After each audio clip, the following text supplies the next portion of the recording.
નમસ્કાર વિદ્યાર્થી મિત્રો, તમારું સ્વાગત છે ઓનલાઈન સોલ્યુશન ચેનલમાં। તો 12 પછી તમે કોલેજની અંદર એડમિશન લેવા માટે જીકાસ ઉપર ઓનલાઈન ફોર્મ ભરેલું હતું। તો રાઉન્ડ 1 નું રિઝલ્ટ આવી ગયું છે। તો આજે રાઉન્ડ 1 નું રિઝલ્ટ આવ્યું છે એ આપણે જોવું હોય તો કઈ રીતે જોવું, પછી તમને એડમિશન મળી ગયું હોય તો કઈ રીતે કન્ફર્મ કરવું, અને એડમિશન કન્ફર્મ કર્યા પછી આગળની શું પ્રોસેસ કરવી, જેવી A to Z માહિતી તમને એક જ વિડીયોમાંથી મળી રહેશે। તો તમે આખો વિડીયો જોવાનું ભૂલતા નહીં। તો જો 12 પછી કોલેજની અંદર એડમિશન લેવા માટે તમે ફોર્મ ભર્યું છે, એના રાઉન્ડ 1 નું રિઝલ્ટ આપણે ચેક કરવું હોય તો કઈ રીતે કરવાનું। તો સૌપ્રથમ તમે આ જે જીકાસની વેબસાઇટ છે એની ઉપર આવશો તો આયા ઉપર ઓલરેડી રજિસ્ટરનો તમને ઓપ્શન જોવા મળશે। તો તમારે એની ઉપર ક્લિક કરી દેવાની, એટલે આ રીતનું પેજ આવી જશે। આ તમારો જે યુઝર આઈડી હોય એ એન્ટર કરી દેવાનું। પછી સિલેક્ટ ફોર્મ ટાઈપની અંદર છેલ્લો ઓપ્શન છે અંડર ગ્રેજ્યુએટ રેગ્યુલર, એ આપણે સિલેક્ટ કરી લેવાનું। પછી પાસવર્ડની અંદર તમારો જે પણ પાસવર્ડ હોય એ તમારે એન્ટર કરી દેવાનો। પછી આ જે કેપ્ચા બધા તે એન્ટર કરીને સાઇન ઇન ઉપર ક્લિક કરી દેવાની। જો પહેલા રાઉન્ડનું રિઝલ્ટ આવશે એટલે આયા એપ્લિકેશન ઓફર ઇન્ફોર્મેશન છે એની અંદર તમે જેટલી પણ કોલેજનું સિલેક્શન કરેલું છે એની બધી આ માહિતી આવી જશે। દાખલા તરીકે તમે 10 કોલેજનું સિલેક્શન કરેલું હોય તો એ 10 કોલેજની આ ઇન્ફોર્મેશન આવી જશે, અને લખેલું છે કે તમને કઈ કોલેજમાં એડમિશન મળે છે અને કેમાં એડમિશન નથી મળતું।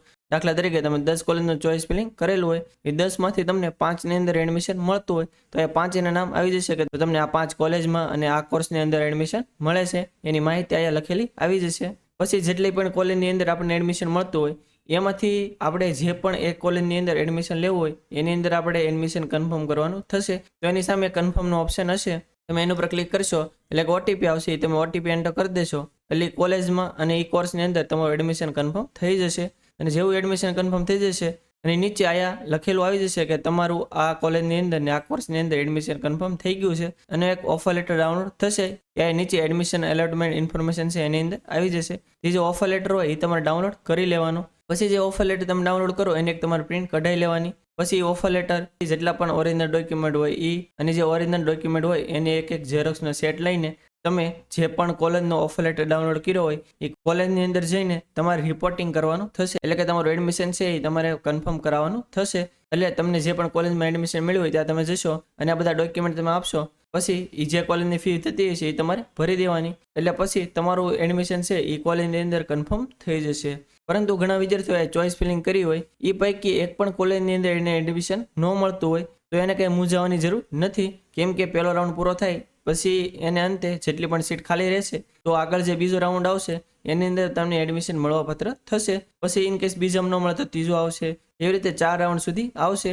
ઇનકેસ એમાં પણ ન મળે તો રાઉન્ડ 2 કરીને અલગથી એક બીજો રાઉન્ડ આવ્યો છે, એમાં પણ તમે ચોઇસ ફિલિંગ કરીને આગળ સુધારા વધારા કરી શકશો।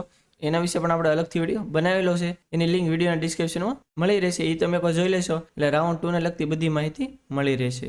પછી ઘણા વિદ્યાર્થીઓ હોય કે એને અહીંયા જેટલા પણ કોલેજની અંદર એડમિશન મળ્યું હોય પરંતુ એને જે કોલેજમાં જવું છે એમાં એડમિશન ન મળ્યું હોય તો એને કંઈ મૂંઝાવાની જરૂર નથી, એમાં એડમિશન કન્ફર્મ નહીં કરાવે તો એ જે રાઉન્ડ 2 છે એની અંદર ફરીથી ચોઇસ ફિલિંગ કરીને આગળ વધી શકશે।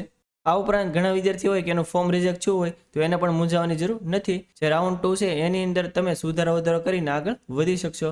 ટૂંકમાં રાઉન્ડ 1 ની અંદર તમને જે કોલેજની અંદર અને જે કોર્સની અંદર એડમિશન મળ્યું હોય અને તમને ગમતું હોય તો તમારે કન્ફર્મ કરાવી લેવાનું। એ સિવાયના જે પણ વિદ્યાર્થી છે એ આગળ રાઉન્ડ 2 ની અંદર ભાગ લઈ શકશે, એના વિશે આપણે અલગથી વિડીયો બનાવેલો છે, એ તમે એકવાર જોઈ લેશો એટલે તમને જે પણ મૂંઝવણ છે એ બધી માહિતી મળી રહેશે।